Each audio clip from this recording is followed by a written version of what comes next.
আজকের এই বিশ্লেষণে সবাইকে স্বাগত।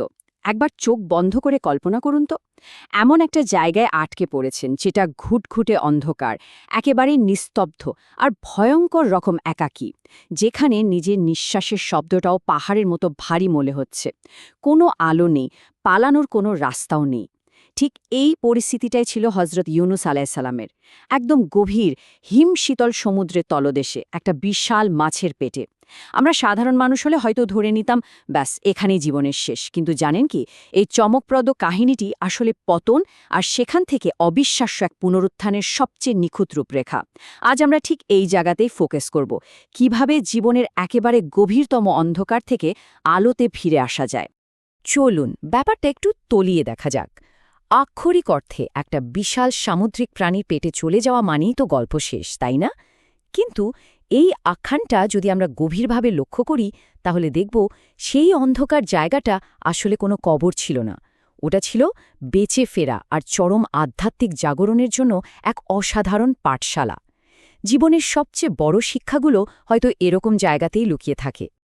আমাদের প্রথম বিভাগ, অন্ধকারের ৩ স্তর। এই পুরো যাত্রাটা কিন্তু শুরু হয়েছিল একটা খাড়া পতনের মধ্য দিয়ে। হজরত ইউনুস আলাইসাল্লাম ঐশ্বরিক অনুমতি ছাড়াই নিনেভা শহর ছেড়ে চলে গিয়েছিলেন। আর ঠিক এই একটা সিদ্ধান্তের ফলে এমন কিছু ঘটনা ঘটল যা তাকে ৩টি দমবন্ধ করা অন্ধকারের স্তরে ফেলে দিল। প্রথমত, রাতের ঘুটঘুটে অন্ধকার। দ্বিতীয়ত, গভীর সমুদ্রের হাড় কাঁপানো অন্ধকার। আর সবশেষে সেই মাছের পেটে শ্বাসরুদ্ধকর অন্ধকার। জীবনের সবকিছু যখন আক্ষরিক অর্থেই ভেঙে পড়ে, মানুষ ঠিক কতটা গভীর একাকিত্বের সম্মুখীন হতে পারে, এটা তারই একটা চরম দৃষ্টান্ত। আর এই বিষয়টা দারুণভাবে ফুটিয়ে তোলে যে প্রাচীনকালের সেই ভৌত অন্ধকারগুলো আজকের দিনে আমাদের জীবনের সংগ্রামগুলোর সাথে কতটা মিলে যায়। ঠিক যেমন রাত, সমুদ্র আর মাছের অন্ধকার একসাথে চেপে বসেছিল, তেমনি আজকাল আমরাও কিন্তু স্তূপাকার অন্ধকারের মুখোমুখি হই। সেটা হতে পারে মানসিক স্বাস্থ্যের অবনতি, তীব্র আর্থিক সংকট অথবা গভীর কোনো আধ্যাত্মিক একাকিত্ব।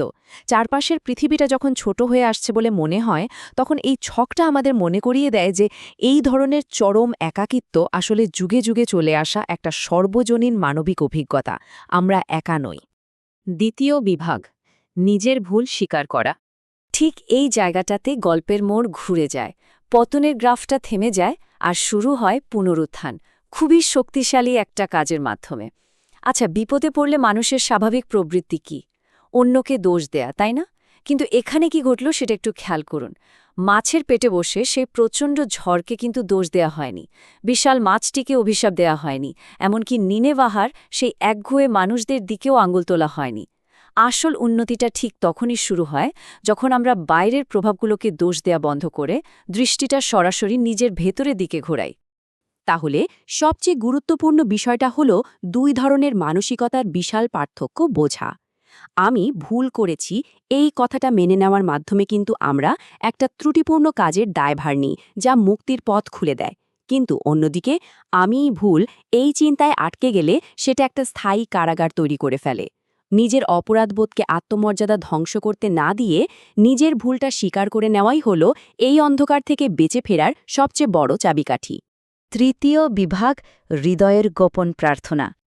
নিজের ভুল স্বীকার করার এই উপলব্ধিটাই আমাদের নিয়ে যায় গল্পের একদম চূড়ান্ত মুহূর্তে, সমুদ্রের একেবারে তলদেশে, সবচেয়ে অন্ধকার বিন্দুতে।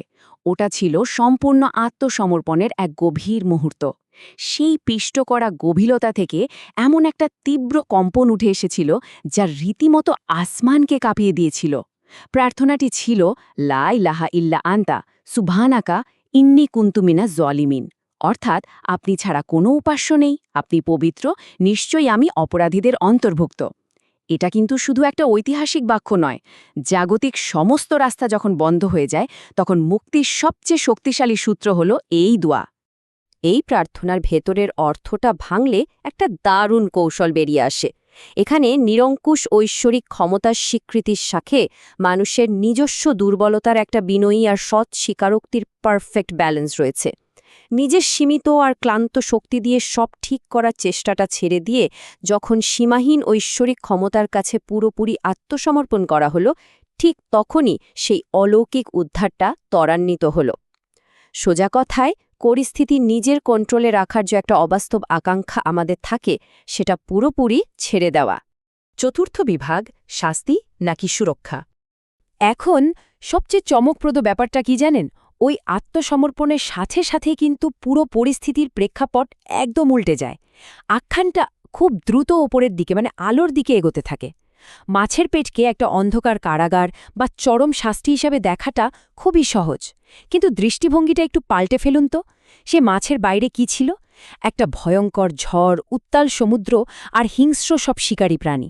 তার মাছটি আসলে কোনো কারাগার ছিল না, ওটা ছিল একটা বর্ম বা ঢাল। জীবনে যেগুলোকে আমরা প্রায়ই খুব যন্ত্রণাদায়ক সীমাবদ্ধতা বা কাজের দেরি বলে মনে করি, সেগুলো হয়তো আসলে ঐশ্বরিক ঢাল হিসাবে আমাদের আরও বড় কোনো বিপদের হাত থেকে রক্ষা করছে। পঞ্চম বিভাগ, উদ্দেশ্যে প্রত্যাবর্তন। অন্ধকারের আসল উদ্দেশ্য কিন্তু পূরণ হয়ে গেছে। এই পর্যায়টা হল শারীরিক আর আধ্যাত্মিকভাবে আবারও আলোতে ফিরে আসা। এই পুনরুত্থানটা ছিল অসম্ভব দ্রুত আর আক্ষরিক অর্থে অলৌকিক। প্রথমত, নিরাপদে তীরে পৌঁছে যাওয়া। দ্বিতীয়ত, একটা লতাগুল্মের গাছের অলৌকিক ছায়া আর পুষ্টির নিচে শারীরিক ও আধ্যাত্মিকভাবে সেরে ওঠা। আর তৃতীয়ত, নিজের মূল মিশনে ফিরে যাওয়ার জন্য নতুন করে শক্তি খুঁজে পাওয়া, অর্থাৎ সেই নিনেভার জাতির কাছেই ফিরে যাওয়া। এই দ্বিতীয় সুযোগের রেজাল্টটা সত্যি চমকে দেওয়ার মতো। ফিরে আসার পর 1 লক্ষেরও বেশি মানুষ সত্যকে গ্রহণ করেছিল। একবার সংখ্যাটার বিশালতা চিন্তা করুন। এত বিপুল সংখ্যক একটা জনগোষ্ঠীকে ধ্বংসের হাত থেকে রক্ষা করা সম্ভব হয়েছিল, কারণ কেবল একজন মানুষ সে চরম অন্ধকার থেকে বেঁচে ফিরেছিলেন, সেখান থেকে শিক্ষা নিয়েছিলেন এবং নিজের উদ্দেশ্যে আবার ফিরে গিয়েছিলেন। চলুন এবার দেখি কিভাবে এই পুরো ব্যাপারটা একটা নতুন অর্থ তৈরি করে। সবশেষে একটা প্রশ্ন কিন্তু থেকেই যায়, বর্তমানের এই অন্ধকার কি নতুন সম্ভাবনার বীজ বপন করছে? এটা আমাদের জন্য একটা বিশাল রিমাইন্ডার যে জীবনের সবচেয়ে অন্ধকার আর একাকী জায়গাগুলো আসলে কোনো শেষ পরিণতি বা কবর নয়, বরং অনেক ক্ষেত্রেই এগুলো হলো সেই সুনির্দিষ্ট মাটি যেখানে নতুন জীবন, নতুন শক্তি আর নতুন উদ্দেশ্যের বীজ পোতা হয়। গল্পটা কখনোই অন্ধকারে শেষ হয়ে যায় না, বরং ঠিক সেখান থেকে আসল পুনরুত্থানের সূচনা হয়। কি দারুণ একটা ব্যাপার, তাই না?